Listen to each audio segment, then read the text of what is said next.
So welcome everybody, I'm Thompson Morrison. I am leading this subcommittee of the STEM Council, the STEM Investment Council. And we set up at our last council meeting 3 subcommittees, which have really become the working groups for the council, with the intention that these subcommittees then come back to the council with recommendations.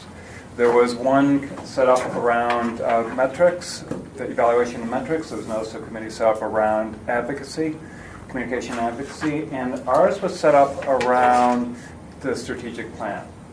And so our commission by the council was to bring together a team to help fashion and draft a strategic plan that we could bring to the council and begin to gain statewide alignment around that council. So we then went on and said, who could be a core team to help us begin to shape this, recognizing that we truly are acting as servant leaders. We are representing and conduits to our greater community. And so you guys were invited to come in as our core team, and what we want to do here was to kind of go through a quick introduction for each one of us so we know who's here. Mark is then going to give us a bit of a landscape, because we're working within a larger landscape, and it's a very multifaceted landscape. So we need to understand what the environment is and then we're going to plunge in, and then we're going to actually start our work. And this is intended to be a very focused working group with very clear outcomes. We're not going to be sitting here talking. We're going to be doers here. So again, I'm Thompson Morrison, and Mark? My name is Mark Lewis. I'm the director of STEM for Oregon. Oh, there's one other thing I wanted to ask. Not only can you say where you're from, but what brings you to the table? Okay, what is the reason that you're at the table? It's not because of who we represent, but why is this important to you as a person? What brings your commitment and passion to the table? I'm Bradford Hill, a science teacher at Southridge High School and .5 teacher on special assignment for Beaverton School District and the president of the Oregon Science Teachers Association. And say this is very important to me just for the personal connection I have to students and education. Thank you. Kristen Harrison, I'm the director of the Collaboratory for the Portland Metro STEM Partnership. And the reason I'm here is because I think this is an effort that so many different entities are trying really, really hard to move forward on. And as much as we can have a plan to have them work in, we can align efforts and align resources. Hi, I'm Andrew McGough. I'm with Work Systems. And we make investments to improve the quality of the workforce in the region, and we know that there are lots of opportunities for people in these careers. They're ever growing, and we're interested in making sure that those investments are resulting in the best possible opportunities and results. So that's why I'm here. Hey, Herb. Go ahead, Terrell. Terrell Smith. I teach computer science at Sherwood High School, and I have several hats, but pertinent here, president of the Oregon Computer Science Teachers Association. I'm on also the Coalition for Teaching and Learning, which talks a lot about some of the STEM issues as a state committee, and I was on the STEM task force to help initially build what is now the STEM Council. And my passion is pretty much the technology and the engineering education side of STEM. So the center of STEM. And the issue of getting more programs into schools and giving kids more opportunities, particularly underrepresented in populations. Thank you, Derek. I'm Jessica Howard. I'm one of the campus presidents at Portland Community College. Right now, over at the Southeast Campus, which is at 82nd and Division, and also all of the workforce operations of PCC. We're very interested, as most educational institutions are, in the future of STEM and in training and teaching students in those areas. Mathematics is our biggest barrier for students who come in. At my campus alone, 94% of the students who test, who have high school diplomas, test at least one level, if not 2 or 3 or 4 levels below. And in many cases, that's because so many of them are returning from the workforce. So it's been a while since they've been in high school. It's a huge barrier. It's the number one barrier to completion. And then the whole realm of career technical education and how that is changing and morphing with STEM tech jobs and what that's going to look like. That's an area of tremendous growth and interest for us. As you suggested, we're extremely concerned about the fact that we don't have women and people of color going into STEM fields, generally speaking. And so we think it's hugely important work to try to work on that pipeline. Hi, my name is Jill Hubbard, and I'm the STEM Network Director for the South Metro Salem STEM Partnership. I'm also a teacher at Tualatin High School. I teach engineering and computer science classes, so more in the technical realm of things. My interest, it's fairly focused, is to move the engineering and technical subjects into the core subjects to give a broader audience to those type of activities, and thereby kind of spreading that hands-on approach to more students getting them more excited about STEM. Hi, good afternoon. I'm Herb Fricky. Sorry I'm late. I'm kind of challenged with campuses and trying to get around it. Anyway, I'm with Cooper Zeitz Engineers. We're just kind of saying why we're here. Yeah, Okay. what brings you to Yeah. why is this important? Yeah. As a Native American, I'm extremely interested in seeing more Native Americans get into STEM fields. It's really where my core interest lies. So far I've done pretty well. 2 of my sons are in engineering. Hey, I guess they're following in Dad's footsteps, but I want to reach out and across the state and just see what we can do.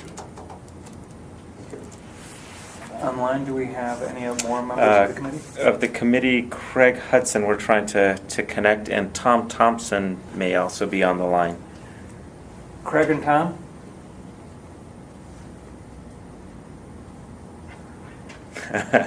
Okay. Okay. No audio. Okay. So did you ask them to dial in? I did. Okay. We will, once we bring them in, we'll take that, we'll interrupt and bring them back in on board too. So once Mark is done with that, I'm going to ask Mark to kind of help us understand the landscape a little bit, because again, we're working within a lot of different initiatives in the state. There's a lot of goodness. This is a really interesting time. We're at an inflection point. There's a lot of amazing different initiatives going on in the state. And so we need to help, as Kristen was pointing out, help align all of this so that we really have we really are transformative in our outcome. But to understand this landscape, that's where I thought Mark could kind of help us understand all the different pieces, or several of the different pieces that are going on. Yes. Yes, and so I can't multitask, Sorry, so I will. I will shift. I think. Well, one, thank you all for committing your time and effort and your energy to this process. There's when we started to think about putting together a core team for this, we recognized a couple of things. One is that the number of people that we could actually invite to the table is I could come up with a list of at least 200 people pretty darn quickly. And we started to think, okay, what are the constituencies that we need at the table? Understanding that the STEM Investment Council is made up of diverse industry sectors right now within our economy, but that there is a little, and many of them have been involved in the educational landscape for several years. At the same time, it's critical for us as we move forward to get representation from the larger ecosystem, and that includes both K-12 representation, having teachers' voice at the table to really ground ourselves in the wisdom of practice from the field, from a career and technical education, from a science classroom, from middle school to high school, to really understanding that whatever we do as a committee and as a process, whatever plan that we create needs to be grounded in that practice and in that reality.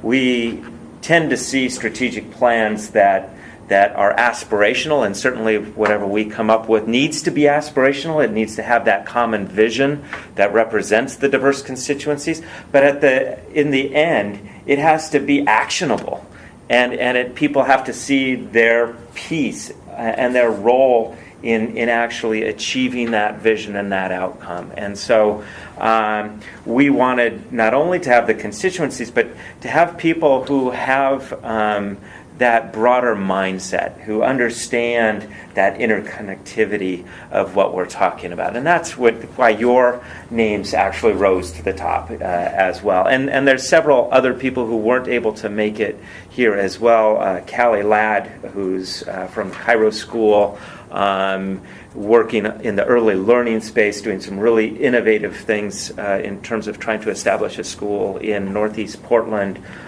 to reach out to our communities of color, but around the notion of playful inquiry as the foundation of that approach and that connectivity to the parents and the broader community. A former Peace Corps volunteer, so we have a connection there amongst us as well. Tom Thompson should be on the phone. He's traveling right now, representing career and technical education in the Department of Education.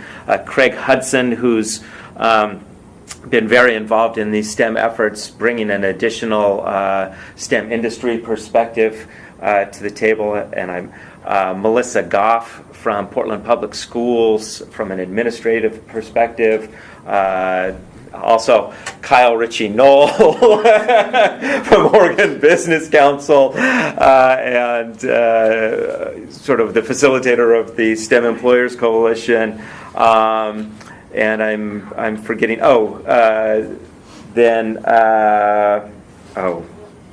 Umatilla Superintendent Heidi Sipe, who is also should be at the table. And we recognize that later on in this program we're going to ask for some additional thoughts from you about who else should be participating in this sort of core team, recognizing straight away that we need broader representation in terms of ethnic diversity at the table here for this conversation. So I want to put that and own that out on the table right now, and I've got some queries out, but I could use your help in that.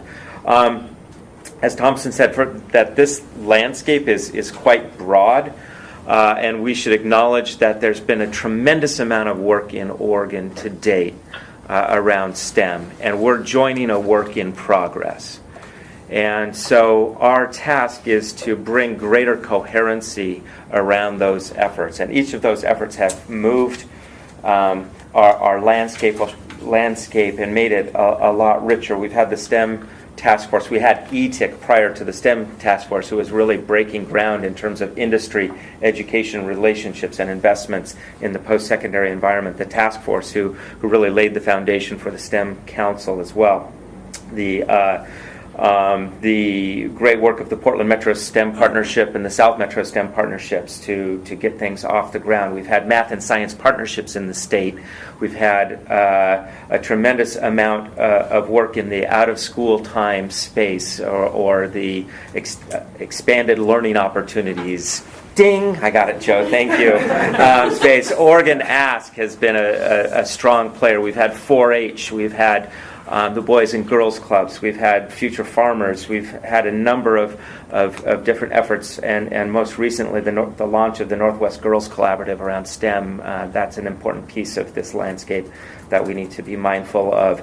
The Department of Education with Carla Wade and Tom Thompson and Cheryl Kleckner and others really had started early on within the Department of Education to lay out some philosophical shifts in how we should be approaching career and technical education, science education, and mathematics education to make it a lot more hands-on, minds-on, more contextualized, and have created a framework that was launched in 2011 and distributed to you. That's an important piece of work. Our CTE revitalization efforts in the state, making stronger connections to workforce and economic development and regional efforts. Very, very important here. So, and then within the context of the STEM Council itself, we're also talking about creating a cross-institutional research consortium in Oregon across our 4-year public and private universities to align a STEM education research agenda around the outcomes that will be tied to this strategic plan and tied to the STEM hubs directly from the STEM hubs. and connecting, again, research and practice. And these are things that, as I am just coming back from a couple of days in Columbus, Ohio, with teams from 19 other states across the country, including Guam, as well as the most recent participant in this multi-state network. I see that we've got so much opportunity here in Oregon that other states just, I'm not seeing in the other states. They might have bigger backing from some of their industry personnel. They might have some networks of STEM schools in their state. But in terms of systemic transformation and trying to do this in a very rich and complex fashion, I'm not quite honestly seeing it. We're seeing nonprofits outside of the education system. We're seeing post-secondary institutions driving that in their states, but very, very few are trying to do it from within the system to break down those barriers between the formal system and the broader ecosystem in terms of out-of-school time providers and others. So I'm super excited by this work. We are program rich. We have to be systems rich as well through this process. So, thank you. Great. Thank you so much, Mark. I'll try to get the other guys on the line. I'm going to go and change the order a little bit of our agenda, because I think that we need to plunge in right away. And I think that we need to start talking about, to actually piggyback off what Mark was talking about there. When we think about a strategic plan, there are kind of some core elements. When we as a council said, well, what do we want as a strategic plan? Do we want a document? Because Mark handed out all of the best documents that he could find, about 3 or 4 of them. And they're great documents. And they're audio here. Were you able to see? Oh, Craig and Tom, we're hearing you now. Hey there. We're there. Good. We're all there now. Okay, great. Can we get there? Introduce. Oh, please yourselves? go ahead. Tom, go ahead. Can you introduce yourselves, please? Craig Hudson at Garmin, representing a little bit of the business employers as well as the South Metro to Salem STEM Hub. Exactly. And Tom Thompson from Oregon Department of Education.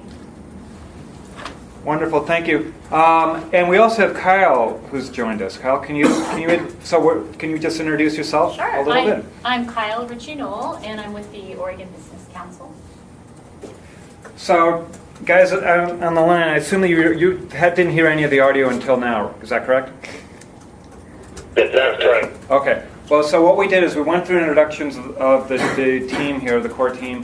We then had, Mark then gave us an overview of the landscape in which we're working in. What we're going to do now is we're going to start actually plunging in and start talking about the elements of a strategic plan, so that we have an idea of the framework in which we want to be working in and the outcome that we hope to achieve. Because when we as a council looked at the plan, we said, do we want to produce a document? And what is really the role of this? And what we began to realize is what we really wanted was more something that would provide that aspirational alignment for the entire community that would allow and facilitate transformational change. And was not just a document in order to kind of be and sit on someone's desk. This is really an agent of transformational change. So that's what the council said. Okay, well, how do we do that? How do we actually achieve that?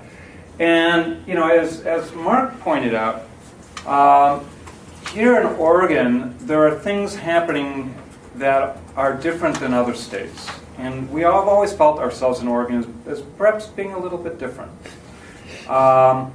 And so when we think about a strategic plan, there are several core elements of a plan that we see are really important. The first element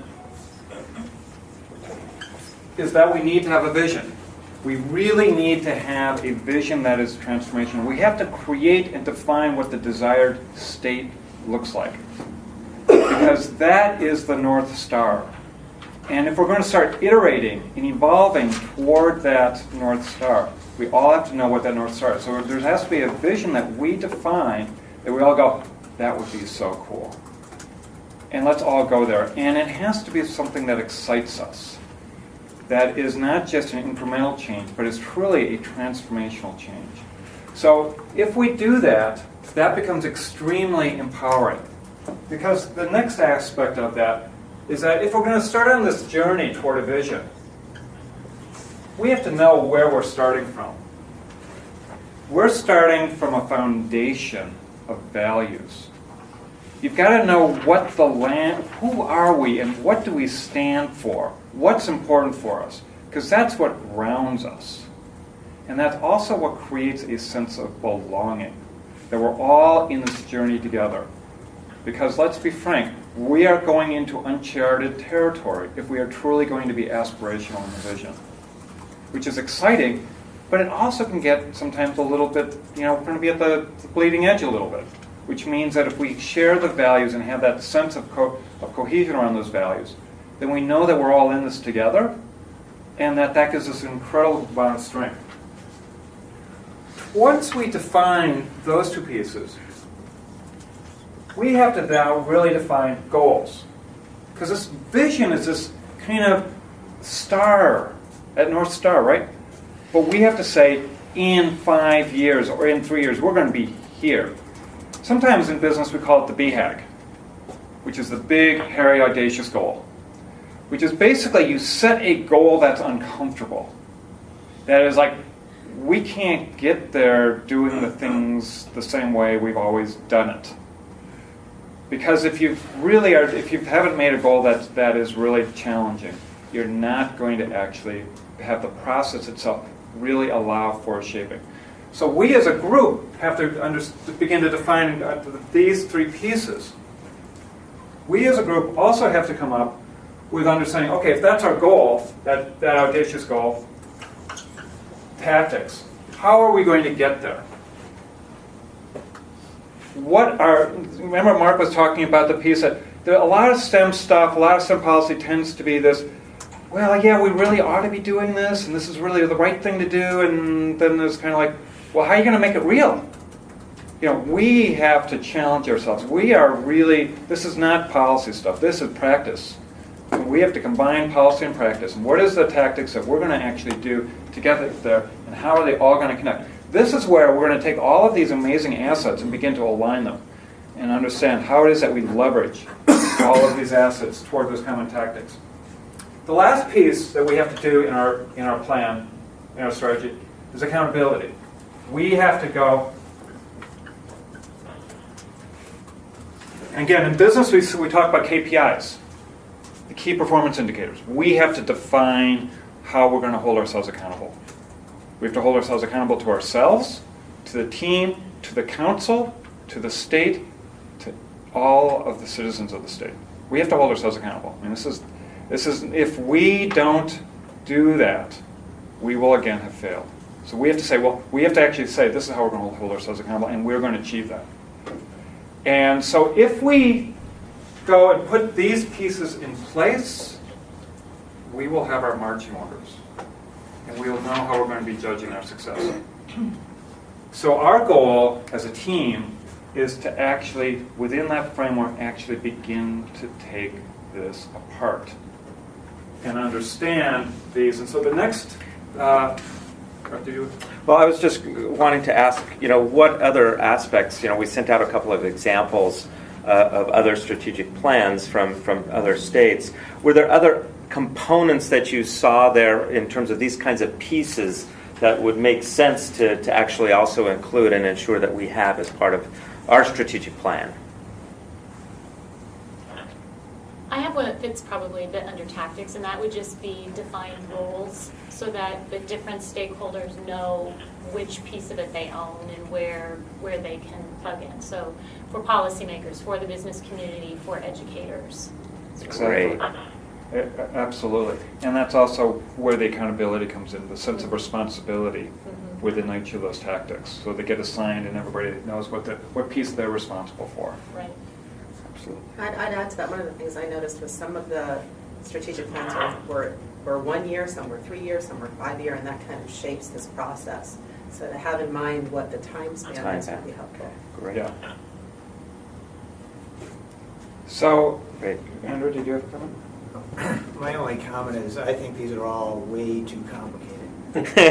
Here, A lot here. in there. No one would ever read this stuff. Yeah. I mean, I think it needs to be very concise.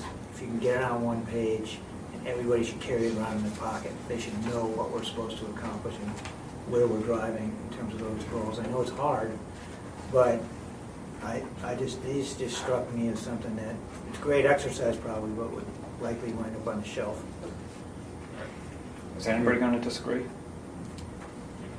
Well, I think the executive summaries do what you're saying, because that's what I did, was I looked at the executive summaries to get that high level, what are the 3 things we're going to accomplish, what are the primary ways we're going to get there. But I didn't even look at the rest of it, which is, again, to your point.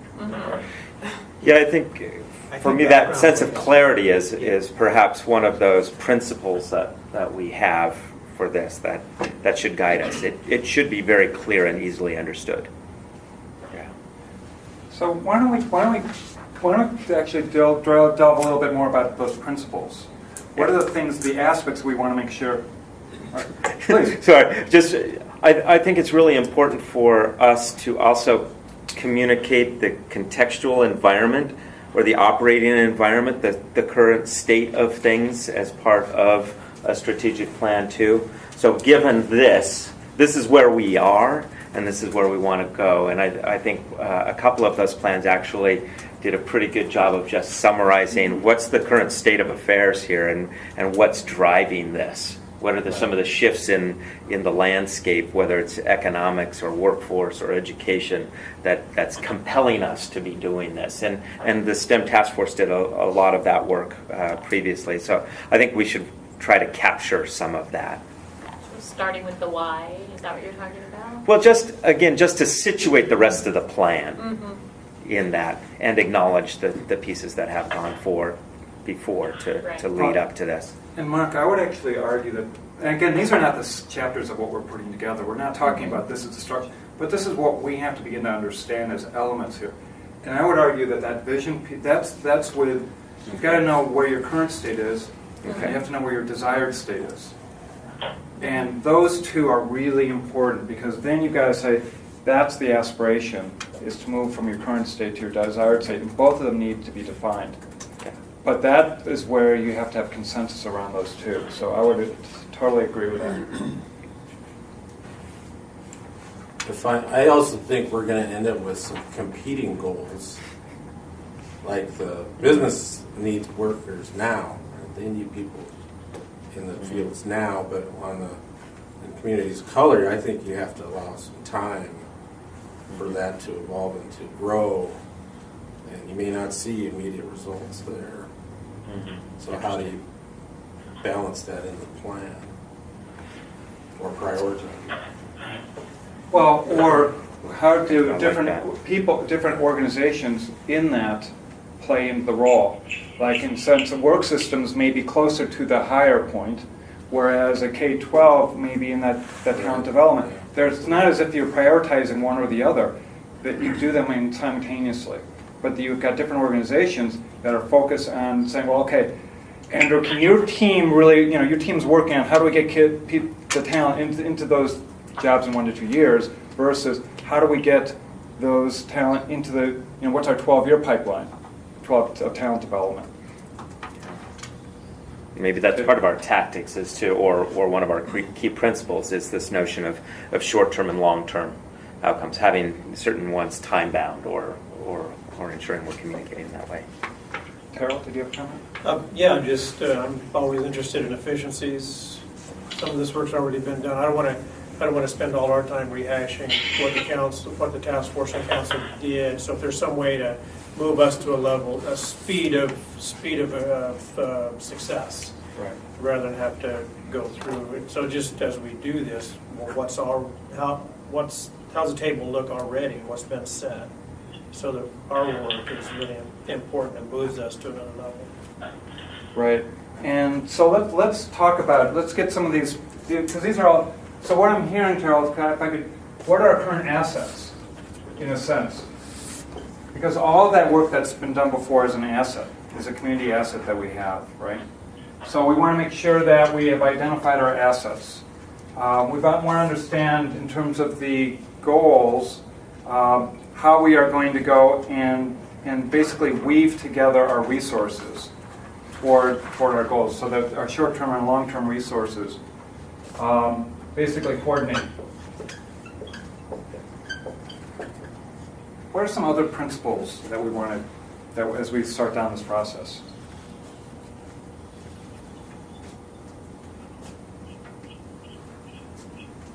Someone mentioned clarity. Clarity. I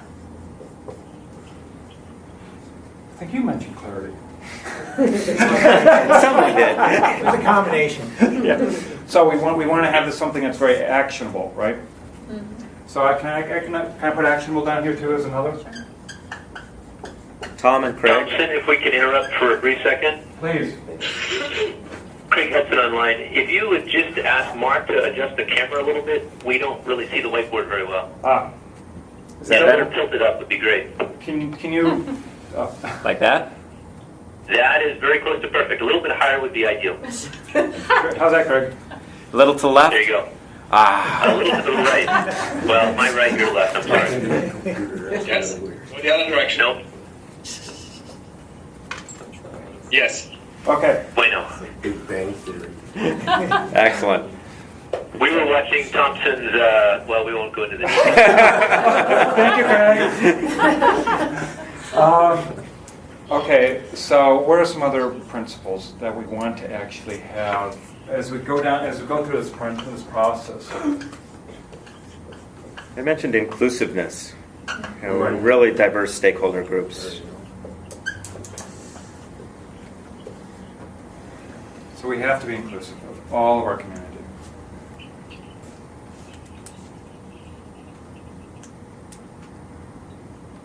I don't know if this falls under anything else, but maybe it does already, but leveraging things that are going on is, I think, a key to what's happening. Being aware of how they interconnect, not repeating stuff. So what I would say here is not only identifying, which is really kind of what I was thinking about here, which is identifying it, but you're taking it to the next step, is to actually the coordinating and leveraging what we've got. Okay.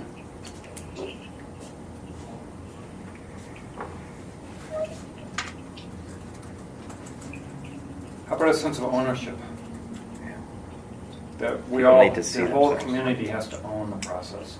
It's not something that is done external to us, but it is our process in our journey as a community, as much as the broader community. Is that something that makes sense? And ownership by each of the different communities, all of our communities of color, all of our geographic communities, how do we own this thing? Collective ownership.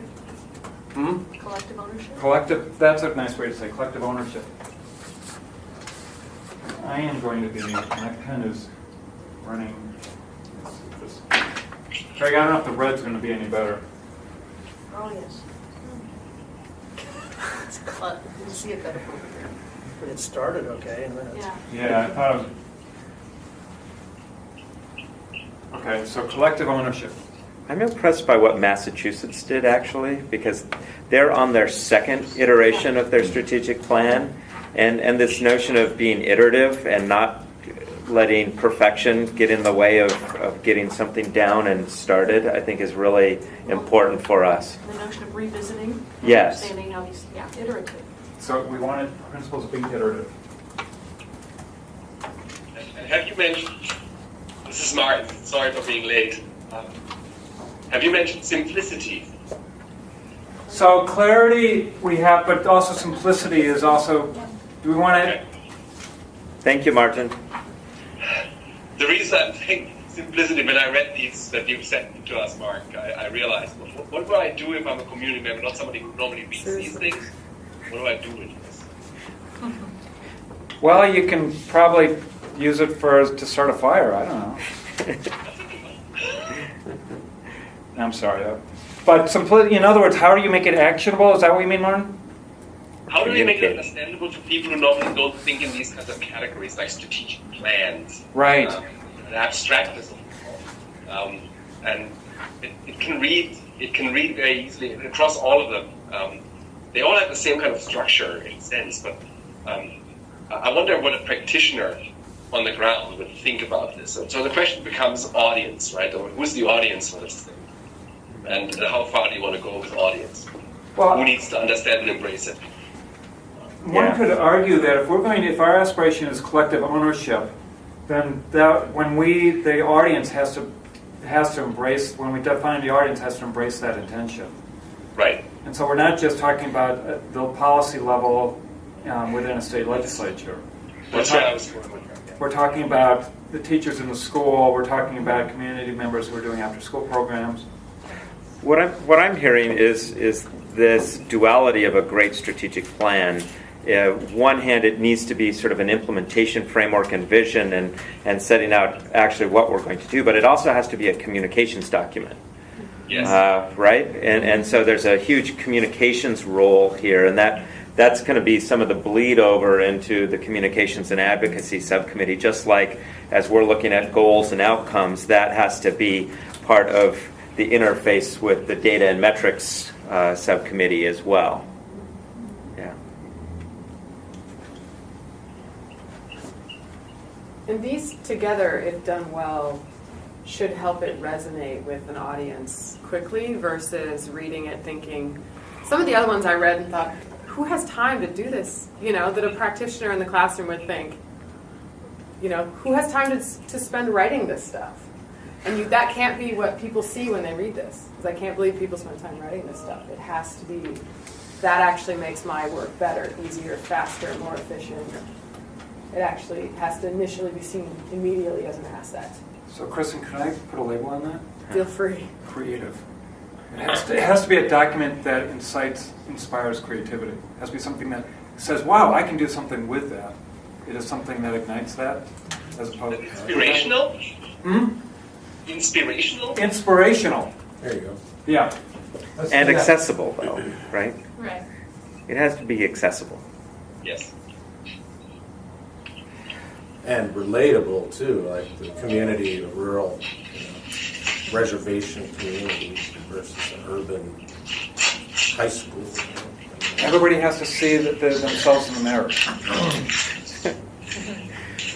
So at the danger of having one document be all things to all people, I'm concerned about this a little bit, and just wondering that could we not have a plan that does its best to this, but then drill down and have some different strategies for communicating aspects of the plan to different stakeholders, so that they are able to then see a more targeted reach to out-of-school time providers, a more targeted reach to K-12, a more targeted reach to our post-secondary environment, a more targeted reach to our business and workforce and economic development folks. I'm just wondering if we might need to put different lenses on this for... So Mark, could I? Yeah. When you were talking, what I was thinking is, what if we saw this essentially as a hub from which we then hang different pieces off of it?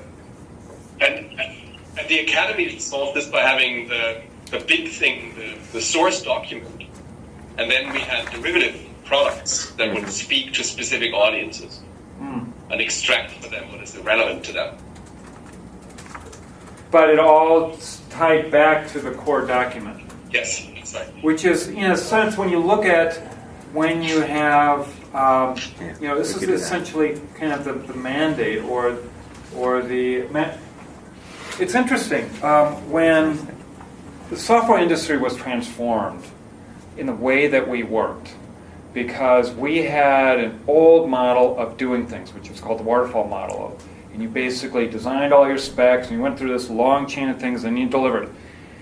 And when there was this desire to have this huge transformational change in the way that we thought about creating value, what was designed was a manifesto. And the manifesto said, this is what we believe, the Agile Manifesto. And it was important. And there's a certain time, and the open source has also developed manifestos. So I'm almost hearing here, and maybe I'm speaking totally out of turn here, but there's a center point which is kind of this piece that says this is what we believe and this is where we're going, and this is how we're going to do it. But that we see it perhaps in a structure slightly different than a policy document, which just says this is all of the different chapters and this is the normal executive summary. I'm just challenging us to think about how we communicate this. That the reason why manifestos are there is because they challenge us to break loose of our old way of thinking. And honestly, that's what we're trying to do here. This is not about a curriculum. This is about how we're preparing the talent for an inclusive, innovation-based economy, right? How do we empower all of our talent to be a part of that, all of our kids, all of our students, to really drive new wealth and drive a whole new opportunity for us. So again, is that too far out there? You want to call it a manifesto? That's what we did in the software industry. But I don't know if we have to use those terms, but I'm just thinking about the role. When we were talking about this, I just kind of drew that connection. Well, maybe what we could do within our vision and values is that manifesto piece, and then get a little more tactical and pragmatic with the rest of the document. I mean, there may be those elements that we can pull out like that. Yeah, and then say, well, what does that mean? If we're going to achieve this, what does that mean for K-12? What does that mean for our Native American communities? What does that really mean? And how do we actually make this all happen in each of the different environments in which we've got to make this all happen? From my perspective, when I was looking at those strategic plans, they were all presented the exact same way. Here's the superintendent, here's the executive summary, and it was so vanilla that by the end of it, I was just like, here comes another one. So something to grab attention, a little different approach, I think is an interesting way to go about things, at least to get people to look and listen a little bit. And when you were really bored, you got to the 40-page appendix. The appendix. So I think that we need to be creative in this process. We're not here to just create it. We're not here to create a document. We're here to really be, if we were, I don't think any of us would really, because none of us really have time to be sitting around just, that's not really what gives us life, right? But I think that we don't have to actually define what this looks like all now, but just we ought to think about it, yeah? I'm just wondering what the expectations are of the product we produce. Because if this is what people think the strategic plan is, I mean, do you have a sense of that? We can define the expectations. Okay. There is no expectations that are being imposed externally from the council. We said we need to align the entire community toward an aspirational goal that is transformative in the way that we educate our kids. So we, as a council, said this is not simply about getting more curriculum into the existing system. This is really how do we help inspire the next generation of greatness and really and do that. And using STEM as a way to actually do that, but we see ourselves in a much larger, the opportunity here is actually not just at a curriculum level. I'm sorry. I was just going to say, and from a technical standpoint, this was written into the law that the STEM Council would produce a STEM strategic plan, or a strategic plan for STEM education in the state. So is one of the technical audiences the OEIB? Are we producing it for them to fulfill the legislation? I'm asking this because I don't know. And that doesn't mean that should dictate any of this, but I'm just thinking from, to get to your question, I think we probably do have a responsibility to produce for the OEIB and the governor a strategic plan for STEM education. And this is going to be a strategic word, but it doesn't say it has to look like Massachusetts. It didn't give any other details other than that. Right. And so that point being is that I think that we can make a creative document that speaks true to what we want to do. It seems to me that the tremendous promise of STEM even as a concept, and something that I'm thinking it's not just about education, it's about linking, right? because it's not just 4 disciplines, it's not just CTE, it's not just 2-year, it's not just 4-year, it's not just graduates, it's not just research, it's not just K-12. Right. It's all of those things. There is not a comparable sort of approach to linkage in the non-STEM, it's not a humanities group meeting right now, right? Because that's not being driven by industry particularly, and that is a whole different set of expectations and understandings with regard to how things are developing in the future. So it seems like we have tremendous opportunity here to think about structural things, connecting things, and not just pedagogical things, although that's extremely important. But it's that to me is, it just blows, if you think about it long enough, it just blows your whole mind up. You think about, we're looking at this as a state, and we have all these things happening, and some things are much more aligned than others. But we have an opportunity to do the kind of connecting and high-level understanding, which is the kind of document I think you're thinking about, Andrew. That, the potential is incredible, but we really have to think. I like your approach of, sort of what is that huge aspiration, and then we come down to something concrete. Well, and that's why the STEM Council is made up of industry people. We're all from an industry. And the reason is that it's not a matter of having workers that are better skilled. We need talent that are inspired creators of new value. We need people coming out of our system with an innovation mindset. That's what's going to drive our growth as businesses, are people who are going to come in there and say, you want me to solve that problem? I can solve that problem, and I don't know how to do it now, but I can solve it. And they're able to go grab and learn skills. They're agile, they're inventive, they're creative, right? They're skilled. But it's not the old mindset of saying, we need this set of skills because this is what, because we don't even know next year what skills we need. What we need is someone who can acquire those skills really fast. So that's why we at the STEM Council say this is not just the old model. This is not a vocational storyline.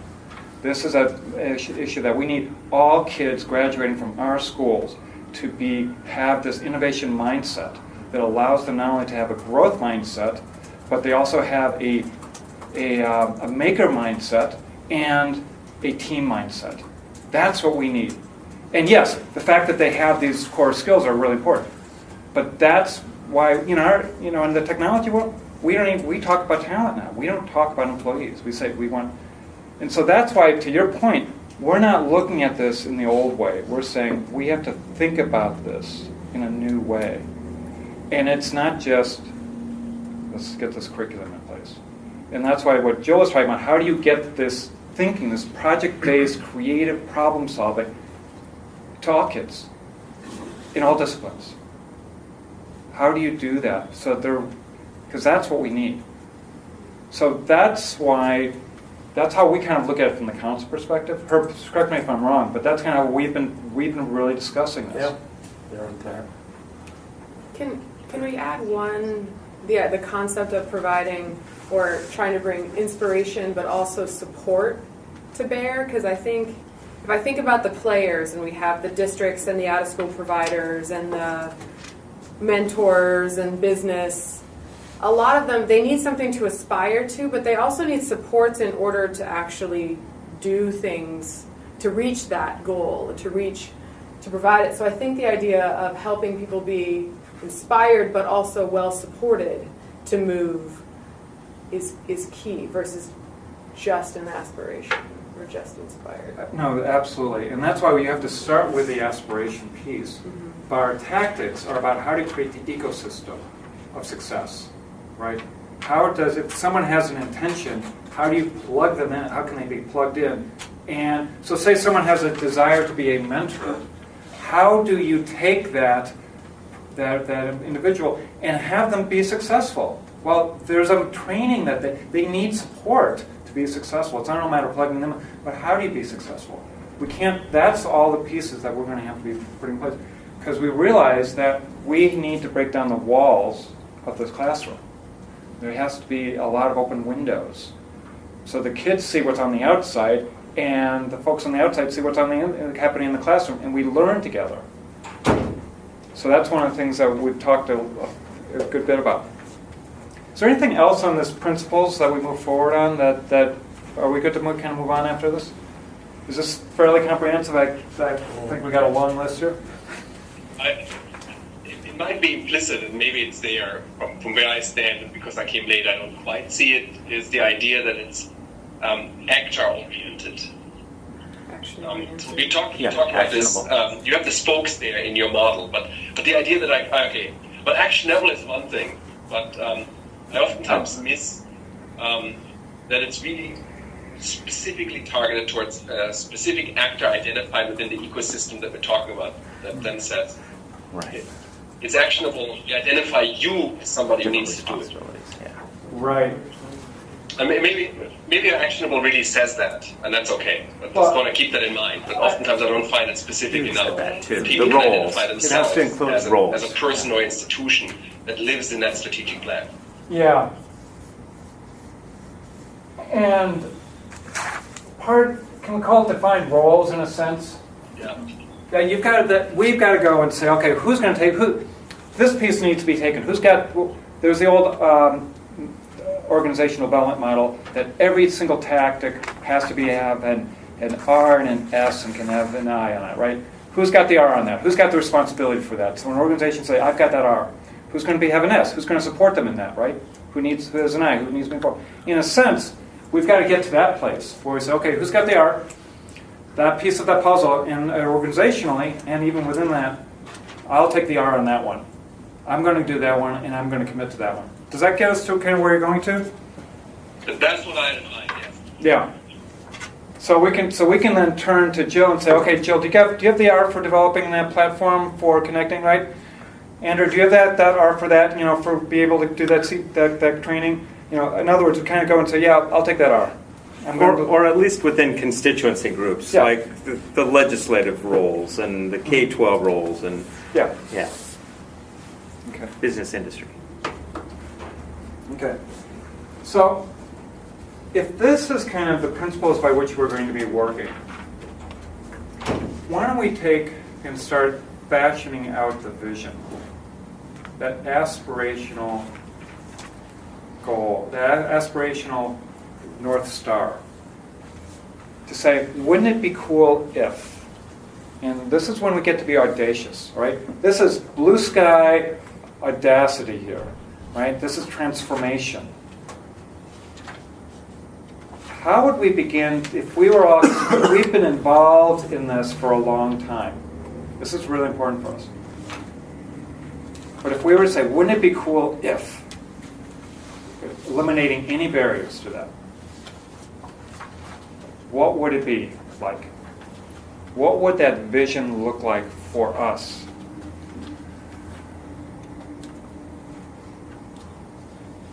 Clearly audacious.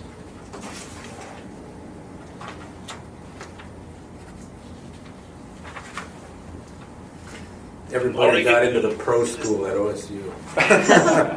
Engaged, capable of engaging with STEM. What was that, Martin? As a part of their personal and public life or job. Can you say that again, Martin? We didn't hear you.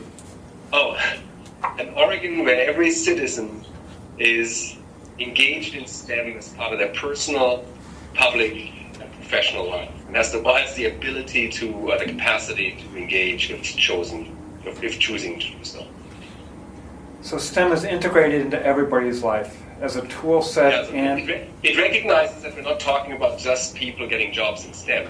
That you have to be, you're a consumer, you're a voter, you're somebody who finds connections to science, technology, to math, and so on and so forth in every aspect of one's life, and we need to recognize that's reflected in the hub idea in my mind, but it's also reflected in the vision.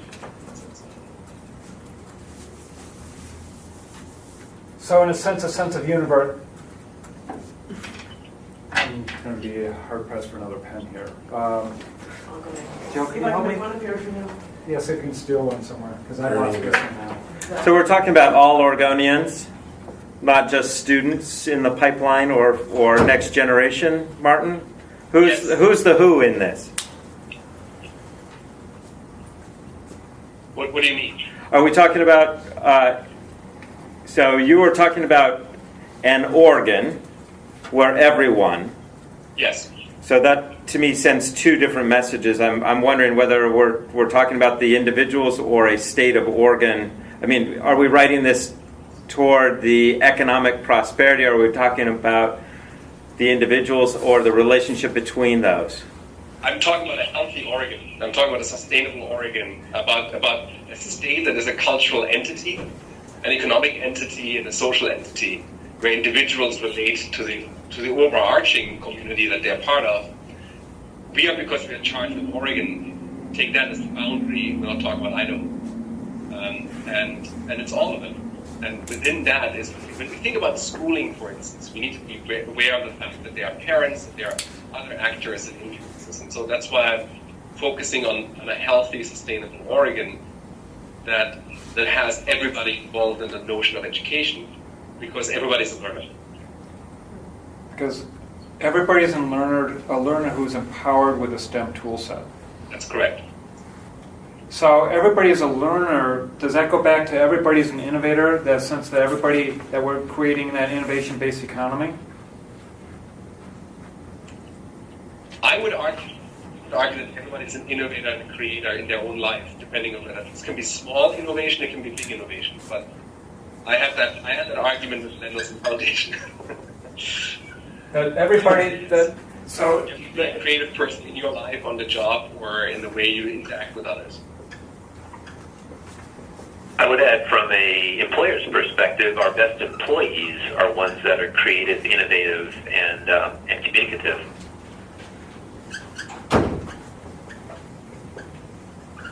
Oh, thank you so much. So this is You kind said, Craig, creative, innovative, and communicative?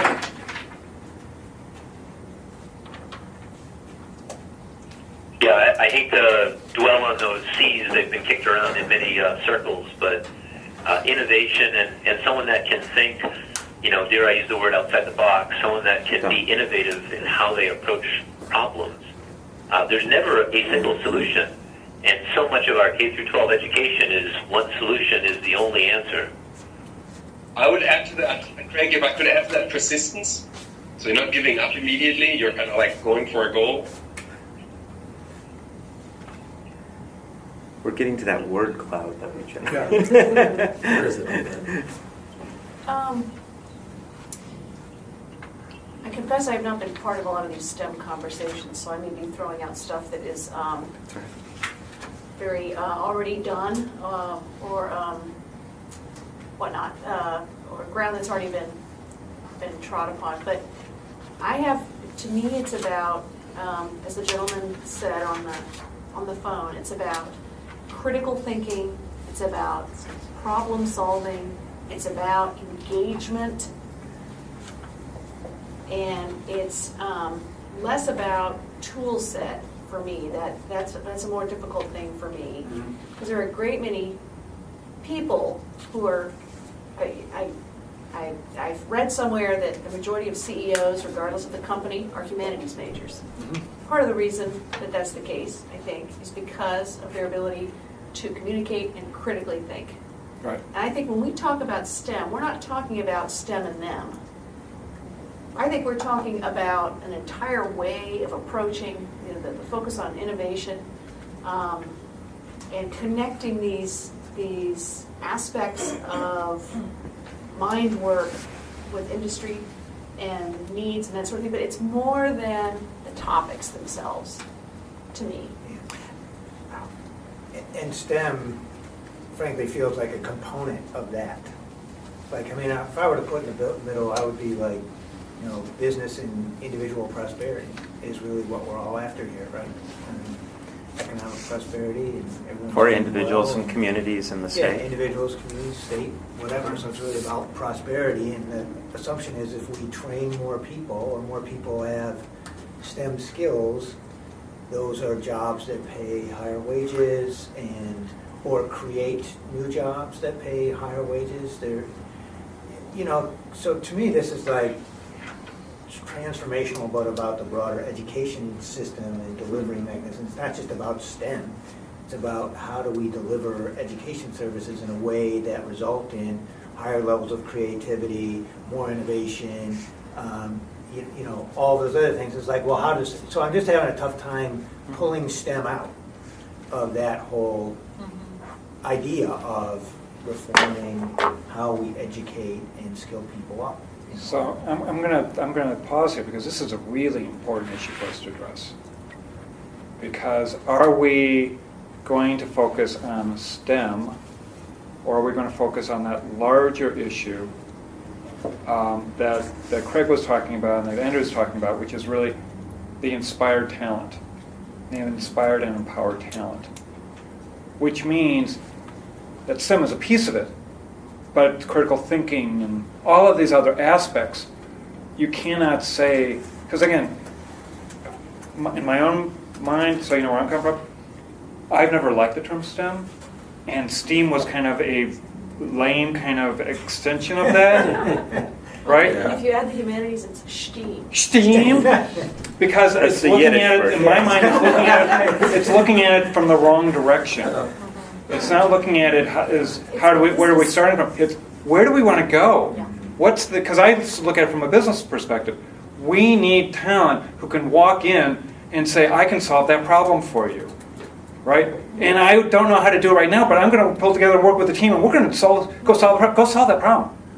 And that takes a lot of different skills. Now, some of those are technical skills, but a lot of them are those critical thinking skills, and a lot of them are the communication skills and the team skills. To be able to come in, walk into an organization, and say, "I can go solve that problem." Well, and I want to mention, this is connected to STEM because you don't have these 21st century skills independent of something that you have immediately. We know that from the research very clear.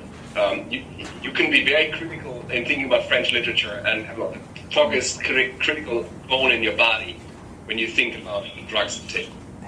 So it is tied. If you want these 21st century skills, you have to tie them to something. And just And to so it is still STEM. They're Oh. interconnected, but hard they're to know not when you start. entirely independent of one another. And I think that I don't think anybody's disagreeing with that this is absolutely a critical literacy and a critical part of the whole solution. But the question is, are we focused at that whole, or are we just focused at the component of the whole? So Kyle? I was going to say, to support the point, in the business plan, which is an annual sort of roadmap, if you will, for Oregon's economy and prosperity, what we're doing is really looking at a strategy that connects education to careers. And when we meet for the business plan, which is a statewide plan with many organizations, OBC sort of runs it, but really it's all the stakeholders. We're really focused on prosperity, economic and individual prosperity.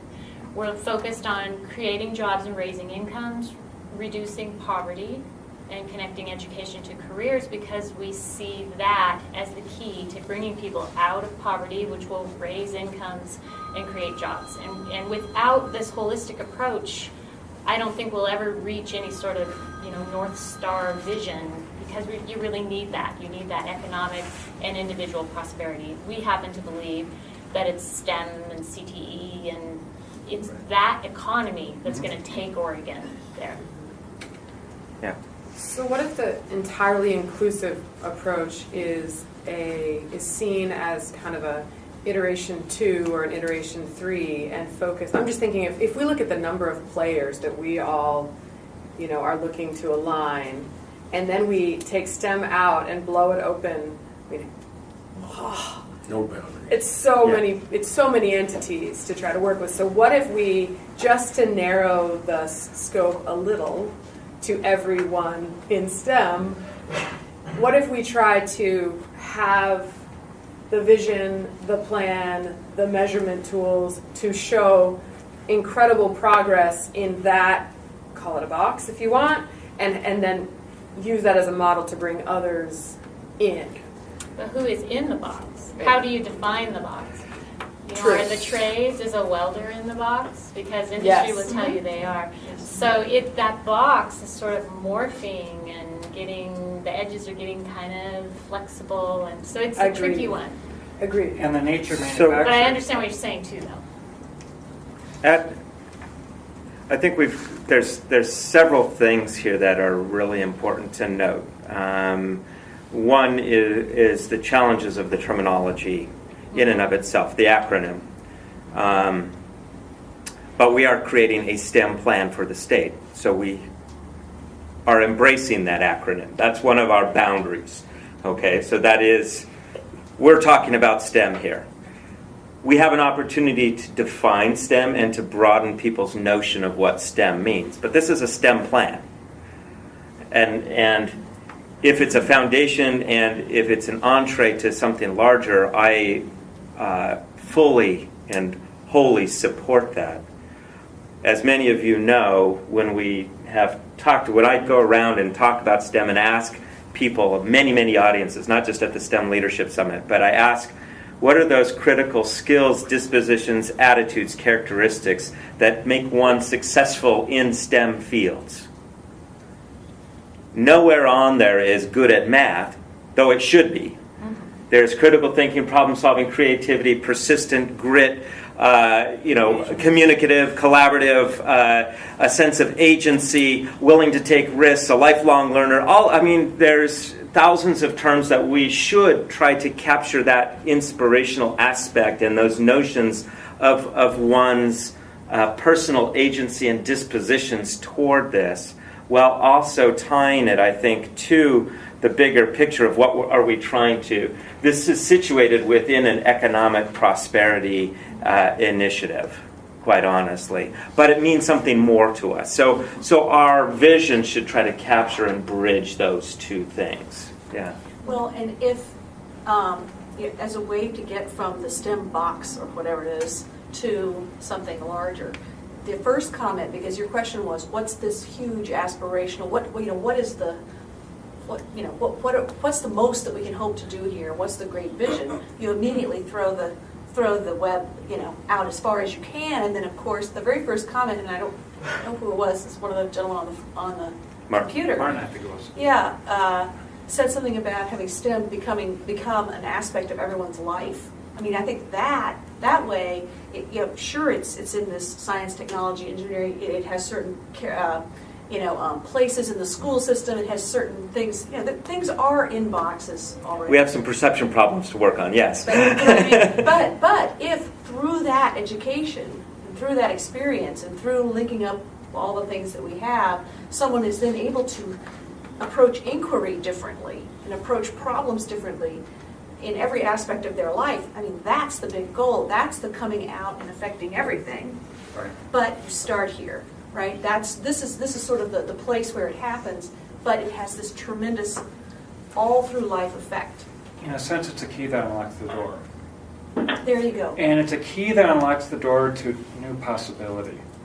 And so I think working something where, again, when we started talking about this whole innovator and creator powered with STEM tool sets, it's a whole sense that they feel like they belong at the table. This is a world that they feel comfortable in.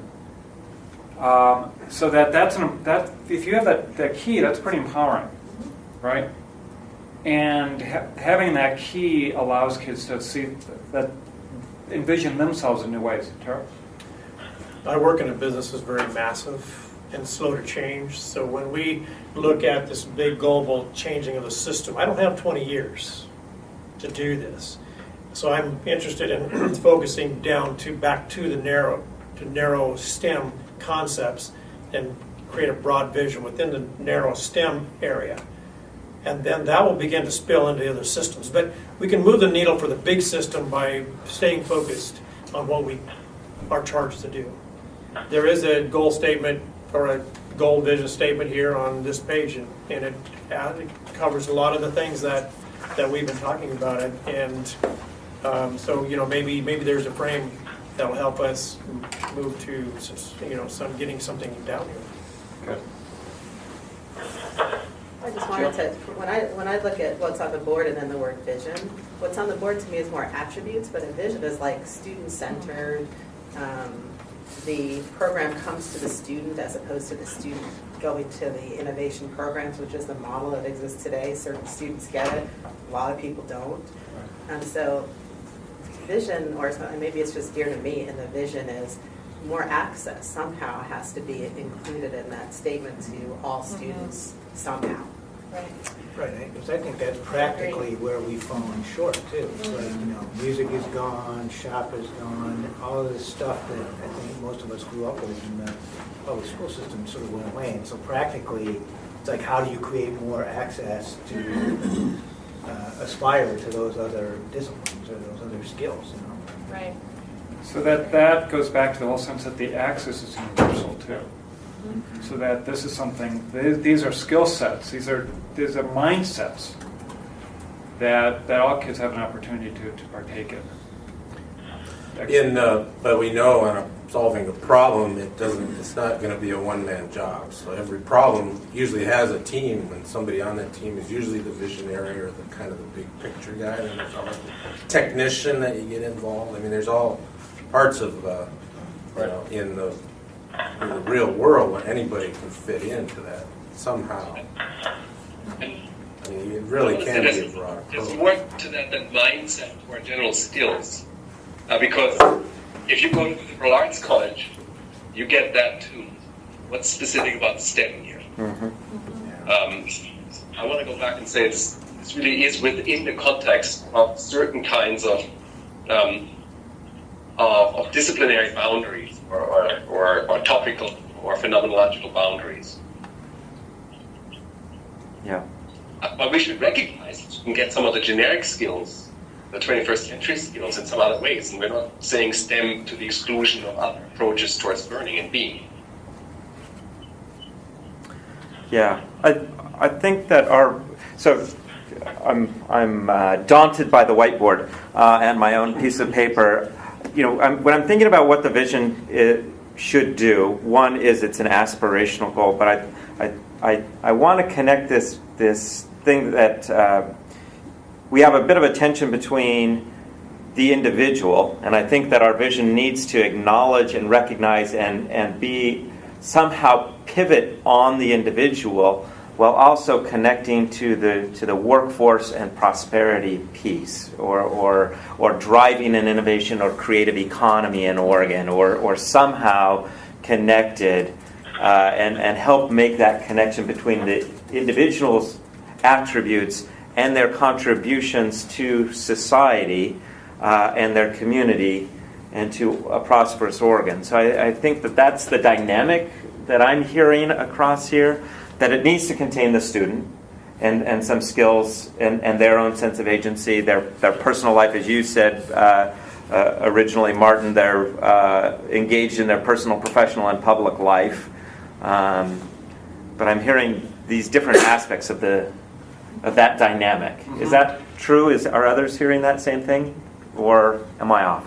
I think it's critical because I don't think you can have one without the other. If we don't have the prosperous economy, then we'll have people who remain in poverty, and we won't have money to invest in the schools. I mean, it's just such an interconnected relationship.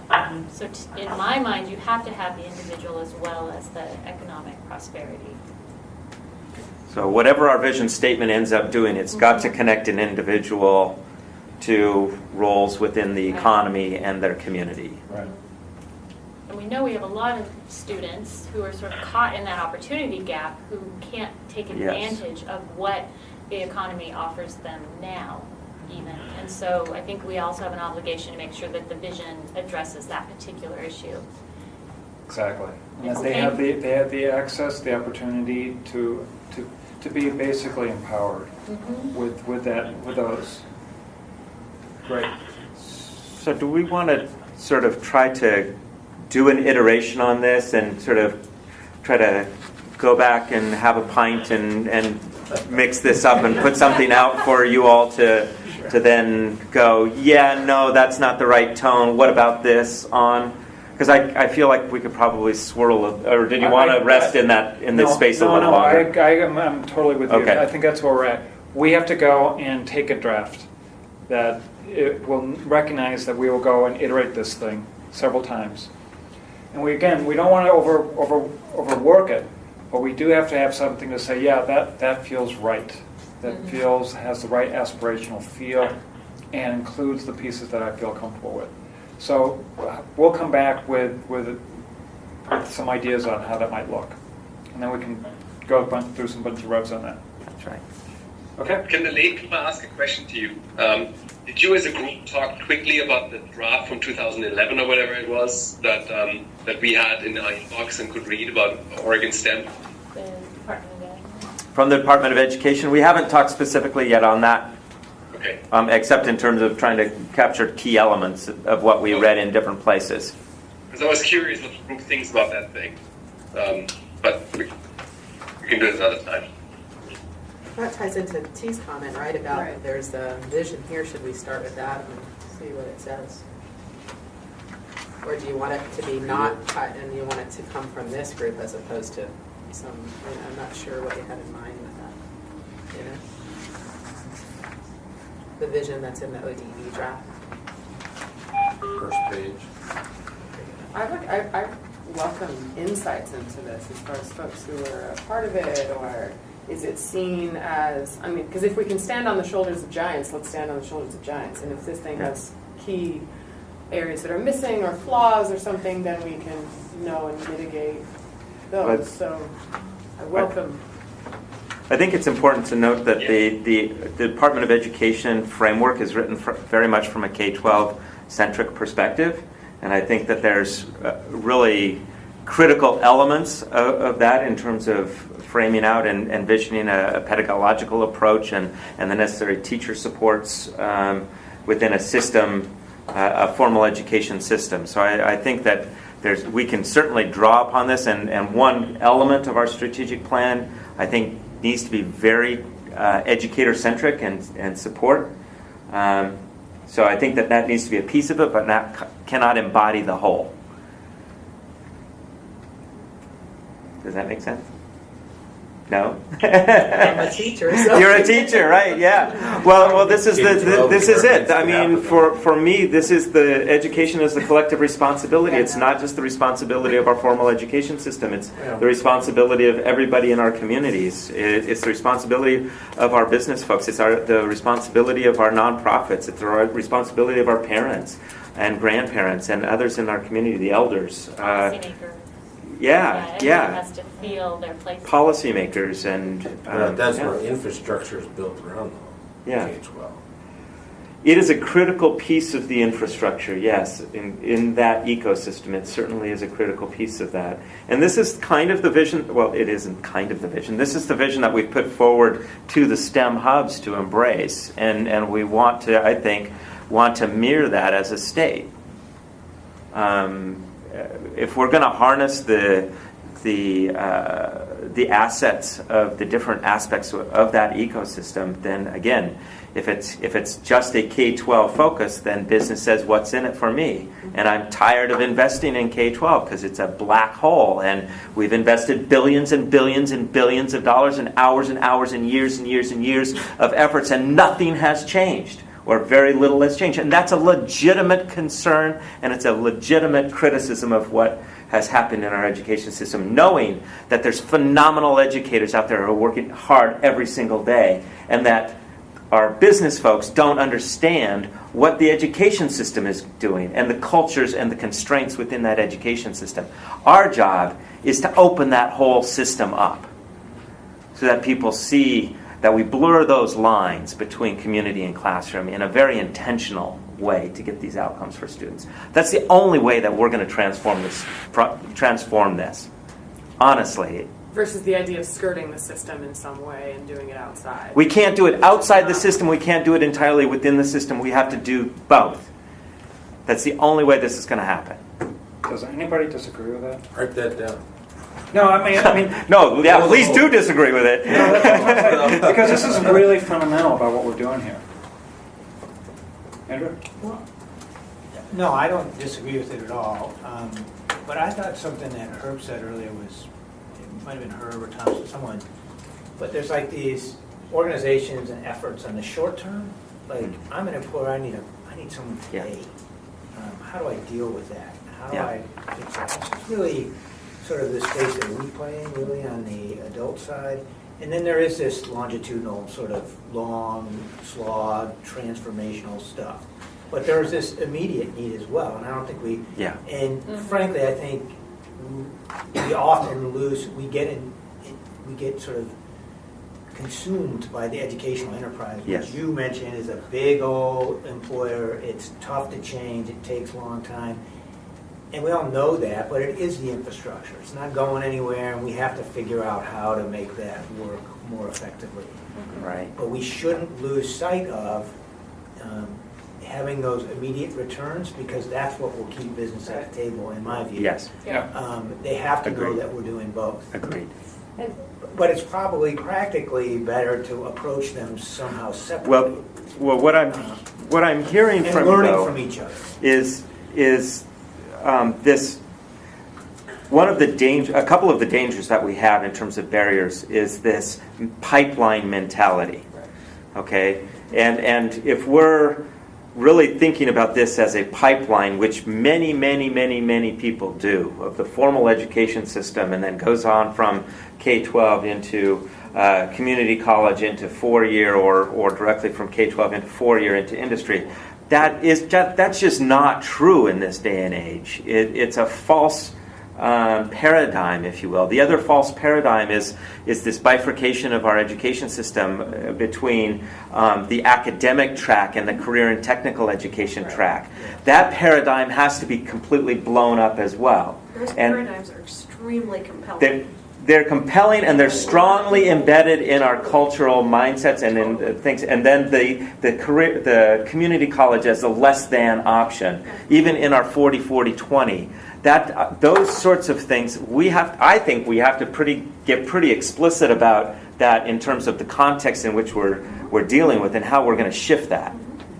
I mean, we don't need to if we come out swinging like I am right now, it's probably going to piss some people off, and they're going to reject it. So we need to do some things differently about that. But I see it as a huge issue, and if we're not dealing with those elements of the ecosystem in a very candid way in this room, then we're not also going to get to where I think we need to go. But if we bring this around, not to channel what you say sometimes, data-informed decisions. I mean, if you're thinking about what you're talking about, there are certain sectors needing to hire now that can be prepped for relatively quickly, I'm assuming.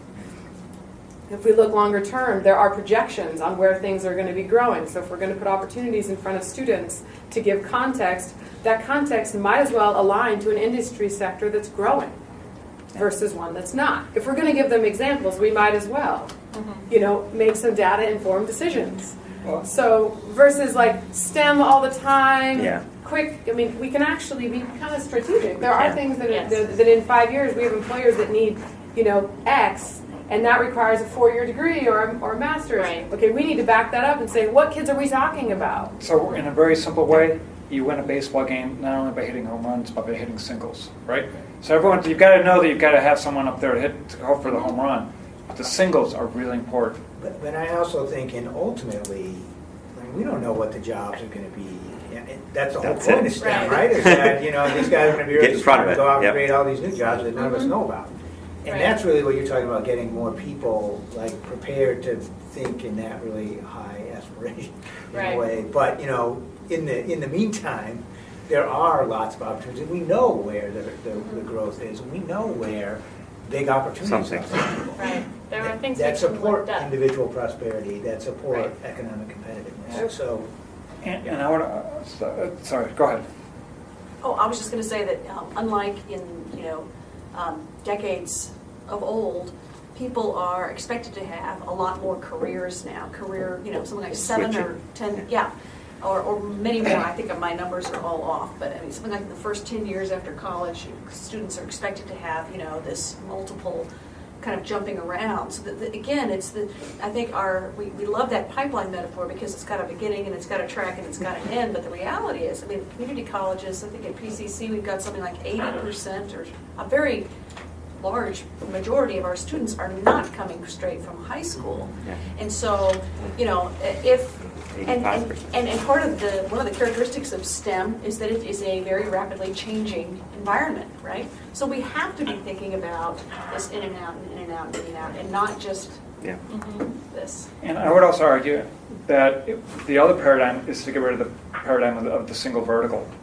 That this is a vertical here. The technology industry is growing, therefore we need to provide Yes, Fact is that's that dangerous. it is horizontal, because if you're going into farming now, you'd better be tech savvy. If you're going into public service as a cop, you'd better be tech savvy, because every single profession now requires you to have that skill set. Look how the machine tool industry is completely being transformed right now. Every job's a STEM job. Every single, and I think that, How can we put that one in there? I think that we have an opportunity here to actually challenge the paradigms and get, and to say, let's rethink this. Tara? I'm going to defend public education for a bit. Mark and I will still go out for a beer when we're done here, but public education has been defunded by $2 billion. The bipartisan group that says what's the requirement for a quality education right now, and we're down $2 billion. And we don't talk about that much. We talk about what the education system should do to fill this pipeline, and we don't agree with right now. But the immediate and the long term can happen. And I'm a believer. I will defend the K-12 system, but I'm an innovator as well. I have large class numbers, 44, 46, and 48 students in my class. I don't see all of them, but if you come to my classroom, most of them are learning. I don't know what they're doing right now, but I hope so. The point is that we can do both, and there are some strategies that are on the ground, ready to roll, that can fill that. What can I use beside the pipeline now that we took that off the table? But we can do that immediately. I mean, within a few years, and then the long term can also happen. But folks, when our society says no, we don't want to pay. We don't want to pay that $2 billion. Now I understand that that's a hard thing to do. We can't get, but we have opportunities here, and that is there's a little more funding back in the system. We've been down to bare bones and we've been struggling, and we can't. And then Common Core, and then testing, and blah blah blah, folks. To not have somebody on that, I'm going to speak to this, to not have an educator on that STEM council, you want industry there, I am all for that. Industry, they support what I do. The problem is the context sometimes gets missed. And the context is when you're trying to do what you want to do with classes of 36 to 48 students in there, the best educators in the world have a hard time doing that. The defunding of education has caused those shop classes to go away. How are we going to get those back? Well, that's an immediate opportunity, because with the schools now and the administrators are beginning to think about, what can I add? Yes, there's a little bit, but what can I add? And that's the opportunity, because what we can add are the things that we want, and that's that near future success. So I'm going to defend public education. That's the game in town that's going to help us reach our points of success in the future. And I'm also going to continue to hammer, and Mark knows, every time I talk about funding. I talk about needing more. I'm talking about my colleagues preferring to change the world through 25 students versus unable to do it at all with 40 in some regards. So that's my soapbox, and I'll speak to it. And if you want me to get going, just flame me up that way. No, it's all good, though, because I am here to move this thing in all directions and do it all. Let me say this, that you never, as a former teacher and a lifelong educator, you will never have to defend public education with me. And I hope that my comments aren't viewed as an attack on public education whatsoever. I think that we need to, as we discuss this, really, particularly when we get to the tactical pieces of this, understand the barriers internal to our public education system, which is tremendous amount of noise in the system, competing initiative fatigue. There is lack of time. In terms of the U.S., in terms of the contact hours by educators, I think, Martin, you were telling me this, but the contact hours of a U.S. teacher vastly outstrip any other educator in the world, in any education system. There is no time to collaborate. So I disagree that it's necessarily funding. I do agree that there's other pieces that we attach to funding, such as teacher time, such as class size, such as equipment and resources. But that's part of the context that we need to talk about when we're really getting realistic about the implementation strategies for this, and also winning the hearts and minds of educators. And I wanted to probably say the same thing in some slightly different way. But so Terrell's contribution and then Mark, your elaboration makes me think about this idea of, are we writing this plan within the current confines of the system? Or are we saying, and if this will come to pass, here are the broader structural changes that are probably needed to get there in the long run. In the short run, we realize that you can't just throw out the baby with the bathwater. But in the long run, here are some of the suggestions we make to make the system itself, the rules of the game, change sufficiently to make it possible that teachers do a good job, that community organizations find enough recognition, and so on and so forth, all that kind of stuff. So that's a question for us. Beautiful. Yeah, that's an important question for us. How long into the future are we looking as a strategic plan, and how broad do we make recommendations about how not only within the system, but how the system might need to change for this visions to occur? Right. Is that for us to decide? I would hope so, but that'll be interesting. Does Yeah, and I think I think we can do whatever we want. And I think it's an opportunity because as the state is looking at transforming the education system overall, I think we have an opportunity, and I've said this many times to Mark, but we have an opportunity to use STEM and the transformation of that system sort of as a model for the overall system in terms of the constituents that we involve and the support that we bring and the collective responsibility and impact. And also I just wanted to say in terms of sort of thinking of it in a different paradigm, I think so often it's viewed as an end product, but really and those of you who are educators know a lot more about this than I do, but we know that numeracy is an even better indicator for that third grade reading than letter recognition. So that's one way where these come in. We know that when you look at the state's completion goals, both for high school and college, that these sorts of applied experiences can be a really important strategy for completion. And we know that in the end, this skill set, defined broadly, will help them into a prosperous career. So it sort of is through the whole continuum. And that's just looking at STEM and applied learning in a slightly different paradigm instead of something that we're all preparing to sort of spit out at the end. Okay, here you go. Here's your STEM person. So we'll go and distill all this. This is very rich, and we'll go and reflect it back out to the whole group, and then we can kind of begin to. This is we're going to be molding this thing, but we have to talk about what our next steps are as a group in the remaining time. We are putting a stake in the sand, saying we're going to be getting this thing. We're going to be done in 6 months.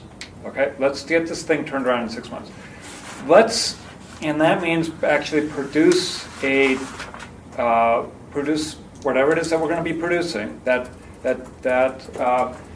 guide, that plan, in 6 months' time.